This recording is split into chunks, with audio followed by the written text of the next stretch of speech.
चलिए इस कहानी में गहराई से उतरते हैं। आज हम जिस खौफनाक दास्तान का विश्लेषण करने वाले हैं वो सीधे चीन की पुरानी गलियों से आती है। जरा सोचिए, क्या एक बहुत ही साधारण सी दिखने वाली कला किसी भयानक बुरे सपने में बदल सकती है? बिल्कुल बदल सकती है। ये सिर्फ एक पुरानी घटना नहीं है, बल्कि हमारी अपनी फितरत का एक ऐसा गहरा और डरावना सच है जिस पर शायद ही हम कभी बात करते हैं। अक्सर जो चीजें हमें बाहर से बहुत शांत और सुंदर दिखती हैं ना, उनके भीतर उतने ही काले रहस्य छुपे होते हैं। तो चलिए शुरू करते हैं। इस पूरी दास्तान के केंद्र में एक बहुत ही सीधा लेकिन परेशान कर देने वाला सवाल है। परम पूर्णता यानी अल्टीमेट परफेक्शन की आखिर कीमत क्या होती है? किसी को इसके लिए क्या चुकाना पड़ सकता है? जब कोई अपनी कला में एकदम 100% असलियत की मांग करने लगे तो उसके परिणाम कितने भयानक हो सकते हैं, आज हम ठीक यही समझने वाले हैं। क्योंकि पूर्णता की ये चाहत अक्सर इंसान को उन अंधेरों में धकेल देती है जहां से वापसी का कोई रास्ता नहीं बचता। कहानी शुरू होती है चीन से। यहाँ एक बेहद मशहूर मास्क बनाने वाला रहता था। मतलब वो अपनी इस कला में इतना ज्यादा माहिर था कि मीलों दूर तक सिर्फ उसी के नाम की चर्चा होती थी। लोग बहुत दूर दूर का सफर तय करके उसके बनाए चेहरों को देखने आते थे। उसके हाथों में लिटरली एक जादू था। लेकिन इस बेजोड़ हुनर का बहुत जल्द एक ऐसा खौफनाक इम्तिहान होने वाला था जिसकी शायद उसने कभी सपने में भी कल्पना नहीं की होगी। एक ऐसा इम्तिहान जो उसकी पूरी दुनिया बदलने वाला था। फिर एक दिन अचानक से उस मास्क बनाने वाले की दुकान पर एक बहुत ही रहस्यमयी आदमी पहुंचता है। और सबसे शॉकिंग वाली बात क्या थी पता है? उस अजनबी का चेहरा पूरी तरह से ढका हुआ था। अब सवाल यह था कि वो कौन था, कहां से आया था, और सबसे बड़ी बात, वो अपना चेहरा पूरी दुनिया से क्यों छुपाए हुए था? किसी को कुछ नहीं पता था। इस अनजाने आगमन ने अचानक से एक गहरे रहस्य की नींव रख दी। उस ढके हुए चेहरे के पीछे आखिर क्या छिपा था, ये जानने की उत्सुकता और एक अजीब सा खौफ दोनों एक साथ हवा में महसूस किए जा सकते थे। तो यहाँ सबसे अहम बात यह है, उस अजनबी की वो खौफनाक मांग। उसने कहा, मेरे लिए एक ऐसा मास्क बनाओ जो दिखने में बिल्कुल असली लगे। ध्यान दीजिए, ये कोई साधारण मांग नहीं थी। एक बिल्कुल असली दिखने वाले चेहरे की मांग करना अपने आप में एक लगभग असंभव और डरावना काम है। भाई, कला की नकल तो की जा सकती है, लेकिन कोई असलियत कैसे गढ़ सकता है? इस सिर्फ एक वाक्य ने पूरी परिस्थिति को बेहद तनावपूर्ण बना दिया। उस बेचारे कलाकार के सामने अचानक एक बहुत बड़ी और अजीब चुनौती खड़ी हो गई थी। अब इस अजीबोगरीब मांग के साथ उस अजनबी ने एक ऐसा प्रलोभन दिया जिसे ठुकराना शायद किसी के लिए भी नामुमकिन होता। उसने शुद्ध सोने से भरा एक पूरा का पूरा बैग उस कलाकार के सामने रख दिया। सच कहूं तो यह सिर्फ काम की कीमत नहीं थी, बल्कि ये एक बहुत बड़ा और खतरनाक जाल था। इतना सारा सोना देखकर किसी भी इंसान का दिमाग काम करना बंद कर सकता है, और यहां भी कुछ ऐसा ही होने वाला था।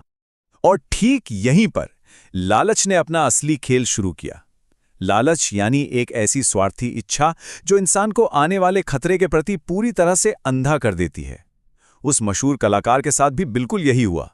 उस सोने से भरे बैग ने उसके दिमाग पर ऐसा पर्दा डाला कि उसने बिना एक पल सोचे समझे उस अजनबी की वो खौफनाक मांग तुरंत मान ली, जबकि खतरे के संकेत हर तरफ मौजूद थे। अजनबी का वो ढका हुआ चेहरा, उसकी वो अजीब सी मांग।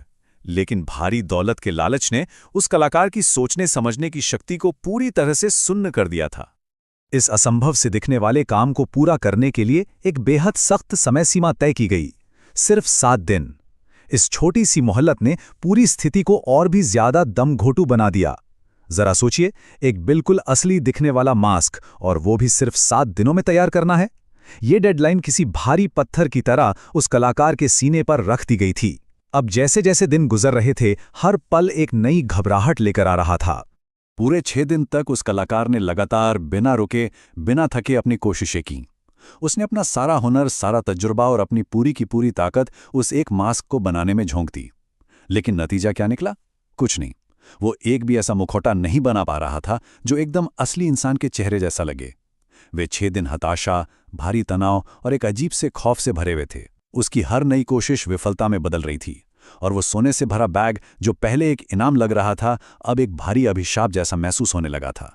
चलिए आगे बढ़ते हैं और देखते हैं कि ये तनाव कैसे अपने चरम पर पहुंचता है। पहले दिन वो भयानक ऑर्डर मिलता है, फिर अगले 6 दिनों तक वो हताशा से भरा हुआ संघर्ष चलता है, और फिर आता है आखिरी और 7वां दिन, वो दिन जब वो रहस्यमयी आदमी अपना मास्क लेने वापस लौटता है।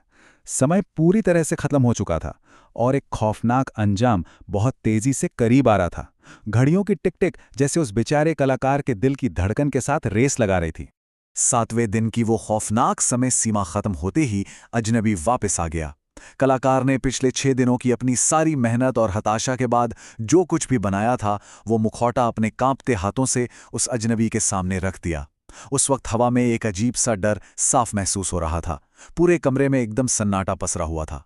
क्या वो अजनबी इस नकली से चेहरे को स्वीकार करेगा? वो पल इतना भारी था कि जैसे वहां सांस लेना भी मुश्किल हो रहा था। अब यहाँ जो बात सबसे ज्यादा दिलचस्प और खौफनाक है, वो है ये सीधा सा सवाल, क्या उस अजनबी ने सच में वो मास्क ले लिया जो कलाकार ने बनाया था?